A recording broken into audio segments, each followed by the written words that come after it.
Thanks for joining us at 11 on Mike Brookbank. Ohio politicians making headlines today, already talking about 2020 and taking on President Donald Trump. Governor John Kasich and Senator Sherrod Brown may be from different parties, but both critical today of the president's performance.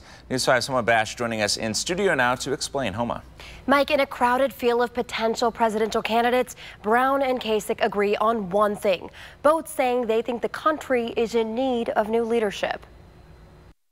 A statewide sweep by Republicans during Ohio's midterm elections, with the exception of Democrat Senator Sherrod Brown. We've got work to do as this state seems to be getting more conservative, contrasted to the rest of the country. Senator Brown, who says while he never grew up dreaming of being president of the United States, is now strongly considering it. We're seriously thinking about it. We're seriously talking about it with family and friends and political allies who have come to me about this. A presidential run, also something Governor John Kasich says he is seriously thinking about once again.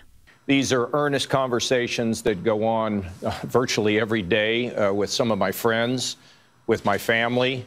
Look, we need different leadership. There isn't any question about it.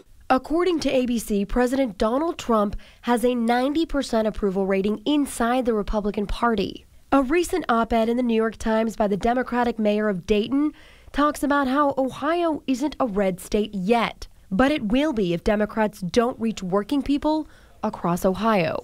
I mean, Donald Trump won my state by almost double digits.